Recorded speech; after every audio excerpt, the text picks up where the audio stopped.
Meeting to order. Bow your heads, please. Thank you for this day and for the many blessings of life as we do our business here today, and always help us to seek to do what is right and what is pleasing in your sight. We ask you to continue to bless our community and those who work to serve our citizens, especially our police officers and all our emergency service providers. In Jesus' name I pray. Amen. Amen. Pledge allegiance to the flag of the United States of America, to the republic for which it stands, one nation, under God, indivisible, with liberty and justice for all.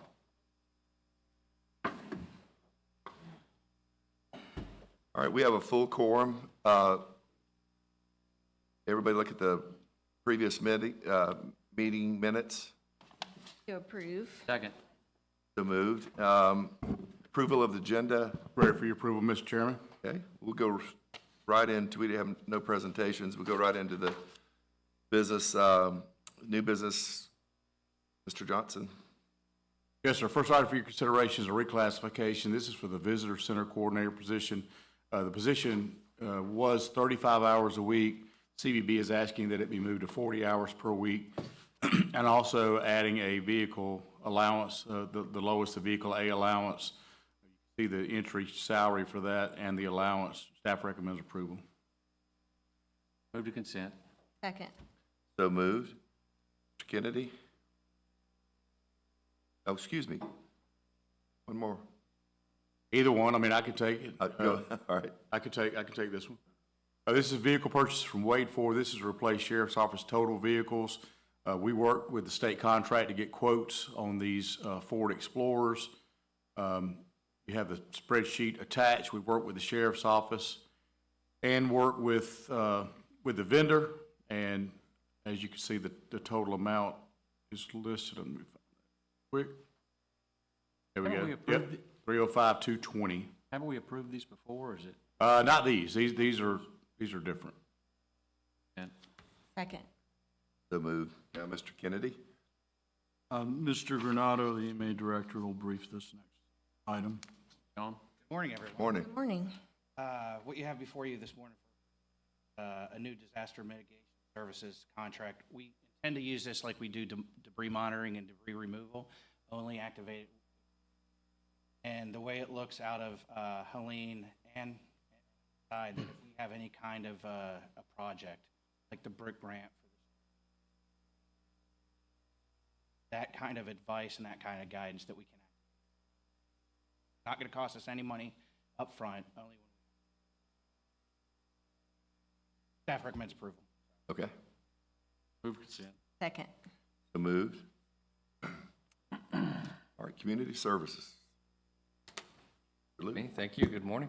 Morning. First, we have a tournament agreement with the Bulls Soccer Club. This is a tournament we've done for several years now, or both of these tournaments.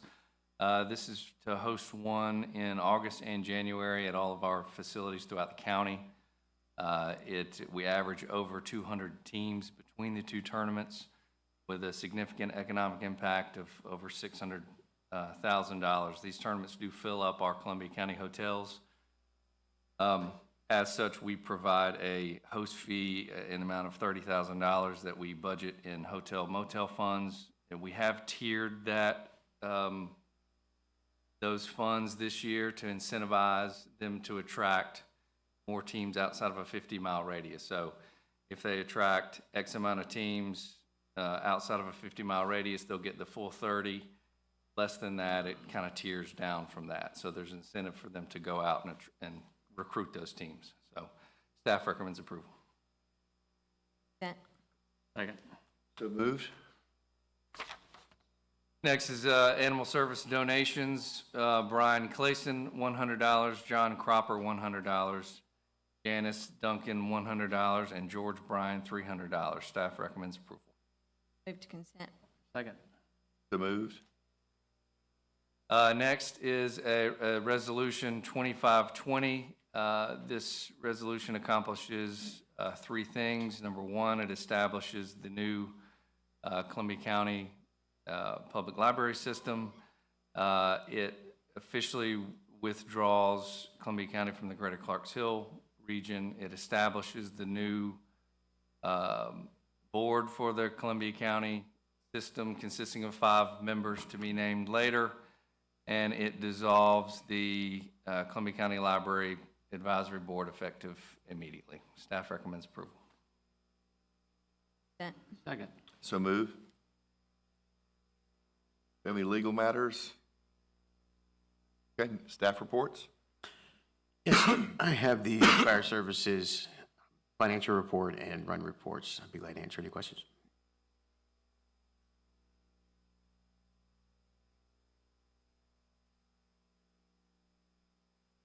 No questions? Okay, we'll move to public comments. Ms. Parham?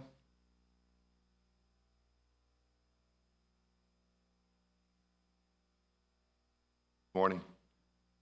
Hi, good morning. My name is Karen Parham, 3421 Hilltop Trail. I just wanted to talk, I don't have prepared remarks, but I had some questions about Resolution 25-20. It kind of feels a little bit preliminary to dissolve the Columbia County Library Advisory Board, considering that we haven't named anybody to be on that new regional library board. What this does is then it cancels 6 months worth of meetings where you could receive public feedback.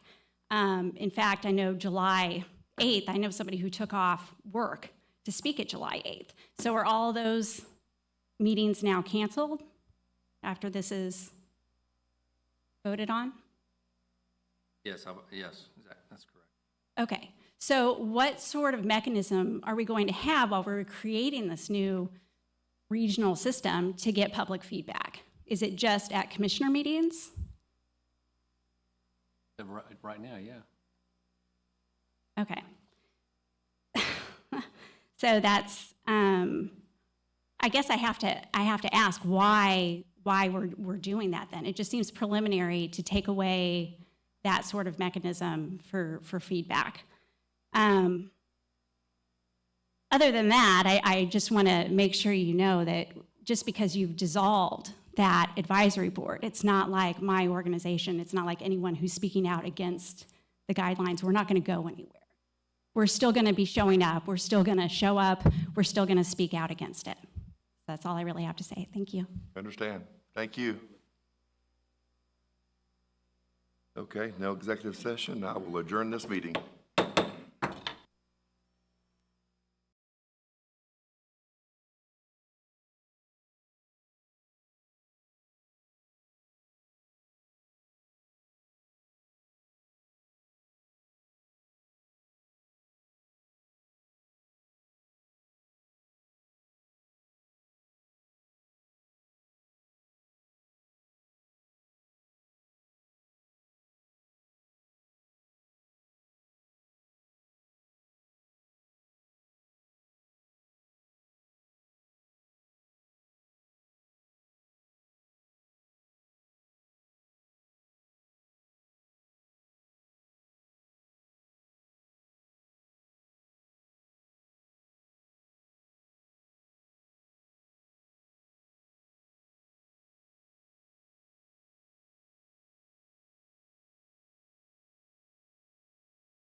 Call the Public Works and Engineering Services Committee meeting to order for June 24th.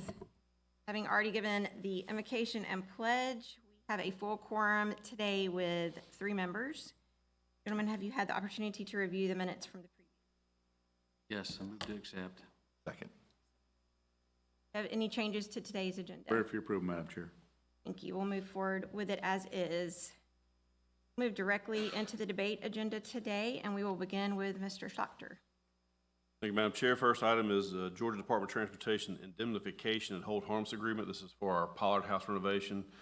Because our driveway does tie to a state route, we have to go through them for our permitting. This is part of the permit. We do have to sign off on this, so we're recommending authorizing the chairman to execute this document for that project. Move to consent. Second. So moved. Next, we have Gordon. Morning. None. Good morning. Got my microphone on. Yes, the first item I have for you today is a independent contractor agreement with Goodwin Mills and Kaywood. As you remember, 4 years ago, we did a master plan about 4 years ago, and in that master plan, we pulled to save some money, we pulled the sewer model out of the master plan, and we completed a water model at the time. What we'd like to do now is to kind of take that sewer model on in bite-sized chunks and just do a little bit along, so by the time we do our next master plan, we have a completed water and sewer model. And this is kind of phase one in it. In this phase, we will do a complete sewer model for the city of Harlem, and then we'll do what's called a gaps analysis for the rest of the system, which gives us time and our staff time to go out and get the data needed.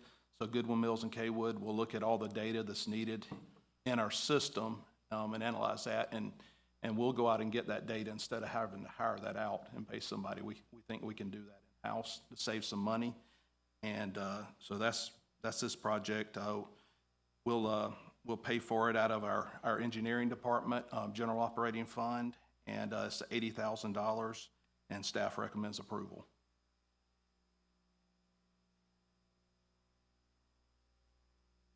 Dry weather model. In order to get a true wet weather model to look at all your I&I coming into your sewer, you have to hire a company to go in and put in flow monitoring equipment in the sewers. That is a very, very expensive process to do our entire systems, probably close to $750,000. We think we can do that. We have what's called smart covers that we can measure the level in sewer. We think we can do a lot of that in-house, so they will do the dry weather model. We'll go put smart covers in, look at the percent increase in our sewers during rainy times, and come up with a good estimate instead of paying somebody a lot of money. We just don't see the value in spending that money to get really exact with it. We think we can get a good ballpark answer without spending that. So they'll start off with a dry weather model. Consent. Second. Second. So moved. Next.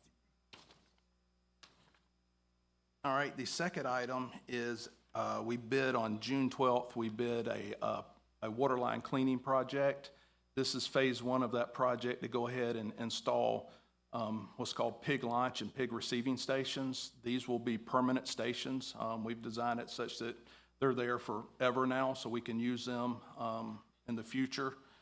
The project was a little bit over budget, but after consulting with the low bidder, talking with procurement, just the cost of materials was so high, we do feel like we got a fair bid on this project. The low responsive bidder is Blair Construction. This is a important project to improve our water quality and consumer confidence in our lines, so it'll eliminate the dirty water complaints or drastically reduce those. I like the word eliminate. Well, our goal is to eliminate, but we feel like we'll drastically reduce them. We may finish this and look, we need to add more and larger lines. This takes care of our major lines. We'll continue to do the ice pigging in the smaller lines, but this will greatly improve our water quality, and the low bid was for $4,021,444.78, and staff recommends approval. Explain actually what it's going to do. Yes. What are they going to do? This will be just to put in the receiving stations. So on the 30, 36, and 24-inch major lines leaving the Jim Blanchard water treatment plant, they will go in, dig down, cut the pipe, and put basically a Y in with an extended piece that launches. And so they'll put a vault around it so we can cover it back up and then take it off when we need to use it again. But so this Y is, I guess, it's just an inline pipe with an angle piece coming out. And then they'll bolt on their launch station. And so then they'll put this sponge pig inside the pipe and use pressure from our water system, from a fire hydrant, to push it through the system. And then it will go on to another Y somewhere out in the system where we're dumping all the the stuff that's stuck to the sides of the pipe that we clean. So we'll have to capture that, do our soil and erosion control and mitigation measures there. But it just basically pushes a big sponge down the line to clean the pipelines. Will the public see an effect from that when the work is happening? It will. We will have to get on social media and let everyone know, because we may see some dirty water, because anytime you cut a water line, you disturb it. And so we'll have to be out doing a lot of flushing during that time. But, you know, it's necessary to get to the end goal. And Second. $4 million sponge. Yes, sir. Well, this is phase one. We still have to come back to put the sponges in. This is just to do the construction. So we'll come back with an RFP to do the rest of the work. So moved. One more. All right. The last item I have for you is a generator bid that bid on June 12th. This is the second time we've done this, and this is one of the rare occasions we rebid something and we come in with a better price. So we did save quite a bit of money by rebidding this, because the previous bidders were just non-compliant with the contract. So we rebid it. We saved some money. This gives us 3 generators. High-Tech Power Systems is the low bidder, and they had a bid of $101,101.47, and staff recommends approval. And Second. So moved. Morning, Mr. Titus. Morning. The first item we have for you is a resolution 25-06 to amend Jones Mill Phase 3 Streetlight District and a lighting service agreement with Georgia Power. This is to add 1 street light in Jones Mill Phase 3. A resident reached out, requested we study it. We reached out to Georgia Power. They did. It warranted. They provided a proposal. This is a larger than normal upfront cost. It's $7,620 because it includes 180 feet of underground boring. Additionally, this is be an increase in the annual utility cost of $200.80. Staff recommends approval. move to consent. Second. So moved. This next item is a lighting services agreement with Georgia Power to install safety lights at various intersections. These intersections include Old Evans Road at Murray Lane, Evans to Locks at King Taylor, and also 4 crosswalks on Panther Crossing. Again, we received requests to study these locations. Georgia Power did so. They provided annual utility cost and the upfront cost as shown, paid for out of insurance premium tax fund, IPTF. Staff recommends approval. And Second. So moved. This next item is another lighting services agreement with Georgia Power. This is phase 2 of a street light upgrade that Georgia Power is trying to accomplish in 4 phases. The first phase was done in July of last year. This is converting several neighborhoods from HID lighting to LED lighting. There is a larger cost associated with the LED lighting. The upfront cost that goes to the annual utility amount is increased. All the neighborhoods that are being upgraded in this phase, it's a total increase of $3,397.61 per month. Staff recommends approval. a while since we've talked about this. They install them, but the monthly fees go Sir. on. Second. So moved. Next. This is our 2025 annual renewal of our Title VI plan for federal assistance for transportation programs and activities. In order to receive federal funding, since we're over 100,000 in population, we have to have our own Title VI plan. Our first plan was adopted in March of 2015. There are no major revisions to this plan other than dating changes. Staff recommends approval. This will allow us to continue federal funds for projects like Hereford Farm Road and Wrightsboro Road widening. Second. So moved. This next item is an amendment with Infrastructure Consulting Engineering for Construction Engineering Inspection Services, CEI. We first hired ICE as a consultant in 2021. Every 2 years, we renew their contract. We've expanded their contract over the course of the 4 years we've been working with them. This is a function of last year we expanded their contract even more to be able to perform CEI services on all roadway projects as a function of each project's funding code, so they're paid by that project's funding code. Last year when we renewed their contract or expanded their contract, we didn't update the rates. We're asking to update the rates this year as shown. Again, reimbursement or the paying for these inspectors will be paid out of each project's respective funding code. Staff recommends approval. Annual cost for this? Annual total cost, I'd have to check that. I'm not sure right off. But they're charged off to each project, right? That's correct. And the challenge, the deputy county manager, Mr. Schlocker, and I have talked about this a lot. The challenge that we have are our road construction projects. The need for inspectors ebbs and flows so much. We have a good staff now, but in order to bring on a bunch of staff today to meet our demand today may not equate to what we need tomorrow. Oftentimes it's going to come down, back up. So this is a way to bring on resources as needed and send them home as needed, so that we don't have to bring on additional staff for, not to say in perpetuity, but permanent staff that we have to lay off or not keep busy. Supplement our staff. Funding for these projects is going to be TIA or House Bill 170, so it's not actually county funding paying for these folks, state funding. Follow up with us. I'd like to know how much we spend. Sure. Don't get upset. Move to consent. Second. So moved. Next. This next item is a contract with Thompson Building and Wrecking for the property abatement, demolition, and removal services for 4 properties on Hereford Farm Road.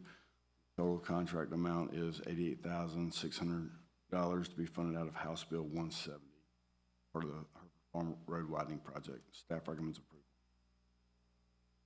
Move to consent. Second. This next item is a contract with Cranston to develop landscaping guidelines for county roadway medians and shoulders. So we receive multiple requests per year from residents or HOAs to landscape their median or their shoulders going into their neighborhood. And we asked them to present us with the plan, and we work it through planning and county leadership and engineering to make sure the plan meets our requirements, but it's somewhat haphazard, from one plan to the next. In addition, the county has a lot of gateway projects that have a landscaping component, so we'd like to have some uniformity to that.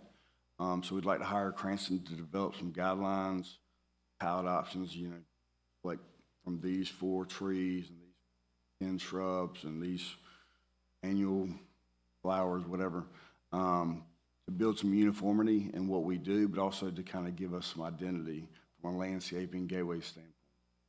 The total contract amount for this would be $11,900, and we would work with all the respective departments, so engineering, planning, of course, county leadership, and then once we had a final guideline for landscaping that we had some consensus built around, we would bring it back to the board for adoption.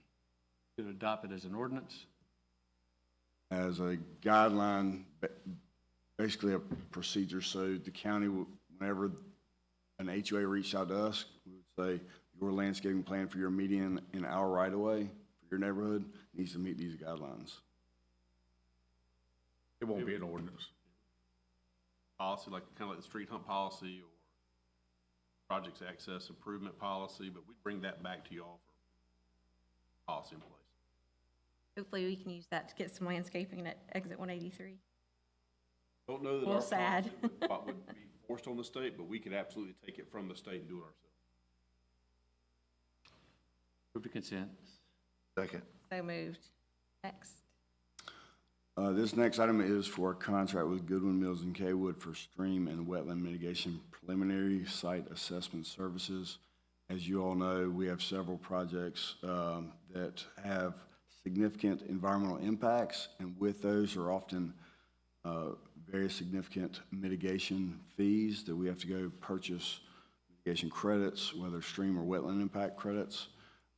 This is to ask GMC they've already identified 3 areas in the county that they think have potential for us to basically build a mitigation bank or banks. This is to take it the next step and do a more formal desktop review of that to see how feasible each one of these options are and what it could potentially provide from a mitigation standpoint. So how many credits we could get out of this bank, or how many credits out of that bank, and save X amount of dollars effectively for each bank. So as you can see, on the Furious Ferry widening project, the Martinez Park project, and the Harding McManus Road widening project, in addition to several that water utility has had, we've paid millions mitigation credits over the years. And that's going to continue, in addition to the challenge of actually finding available credits is very difficult these days. So it can stall a project and can cost a lot of money. So if we have those mitigation banks in the county that we own, we have more control over, then we're going to be able to save a lot of money in the long run and to continue facilitating projects on schedule. The total cost for this desktop review, again, preliminary, would be $14,250. We've worked with water utility and county leadership, and we're proposing to split that $14,250 between stormwater utility and water utility. Staff recommends approval. That just seems smart. Right. Move to consent. Second. Moved. This next item is an acceptance of easements for Greenpoint PCD LLC. This is for a water utility easement off of Appling Harlem Road, several parcels. Been through all the departments for review and approval. Staff recommends acceptance contingent on staff's final approval.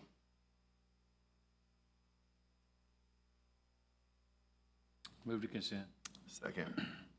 So moved. Next. Similarly, this is an acceptance of easements for Waffle House Incorporated off of Columbia Road. It is a 20-foot wide sanitary sewer easement. Staff recommends approval. Staff's final approval. Move to consent, smothered and covered. Is that how it works? In top. Scattered and plattered. Second. So moved. Last one. This last item is an agreement with the National Resources Conservation Service, NRCS, for the Emergency Watershed Protection Program agreement. So shortly after Hurricane Helene, GEMA provided some documentation, some information to county staff on the Emergency Watershed Protection Program. Basically, it's a grant that funds the removal of storm-generated debris or threats to infrastructure, funds the removal of that so to prevent flooding or adverse impacts from storm-generated debris. I believe from the time we found out about it to the time we submitted an application with over 50 locations, it was about 2.5 weeks we submitted that application, and NRCS came down. We met with them once on site to kind of understand, make sure we knew what they were looking for. We had a few iterations with the application, and within a month we had approval at the local level through NRCS. They had to go through the USDA, which is the department they're based out of, for final approval. We have since gotten that final approval. The total amount that we are approved for in construction or removal of debris is $31,653,911 in construction, and then $2,374,043.33 in technical assistance. The technical assistance piece is engineering plans, administration, inspections, monitoring, oversight, so reimbursing the county for our time. We're told that NRCS already has the funding, it's already been allocated, it's sitting in the bank, in their bank, and it takes about 30 days from the time we submit reimbursement to get the payment back. So we will have 120 days from the time this agreement's executed to complete the work. We've already spoken with NRCS, and we've been granted additional 90 days, I believe, because of some delays in actually getting us the approval. So we're excited to get started on these waterways. We've had a lot of folks reach out to us about down trees in the creeks behind their homes. So again, we're excited about it. Staff recommends approval. Questions? Funding is 30 days. They have the money. Then you have to have, I'll make sure I'm clear. You have to have the work done within X amount of time? 120 days. 120 days. And you ask for 90 more? They've given us 90 more. So we're looking at Christmas time. And we've already spoken with our current contractor series, who's under contract with us for this type of work, and they hope to be done by fall. So fully achievable. Has nothing to do with the other funding that we're still. Not FEMA. So FEMA's granted NRCS total oversight of this grant. The FEMA's not involved at all. They've over to NRCS. Also, we've met with procurement, we've met with finance, we've met with Sean and EMA, certainly county leadership, and I think everyone is on board and ready to get going. Good news that it's only a 30-day, considering we're still waiting quite a bit from. Good thing about this one is the money has already left the federal hands and is deposited with this group already. They've already received the funding, so now it's just time for us to go to work and Right. let them. Reimburse. That's right. Move to consent. Second. So Work. moved. Thank you. Have any legal matters today? Staff reports. Yes, I've included the year-to-date budget report and the water and sewer construction project reports. Prepared to answer any questions you may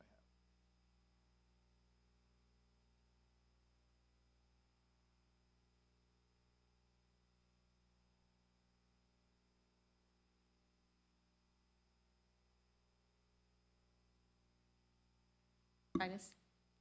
Yes, ma'am. We have the roadway projects report and the roadway resurfacing report for your review. Questions? Ferry Road's still ready to be finished. Furious Ferry Road was originally scheduled to be completed this year.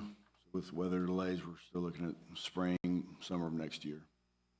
Going well. They just made the shift right there at Southern Pines. Progress. I don't have it. Do you have any commissioner or public comment? Seeing none, we will adjourn at 9:04 a.m.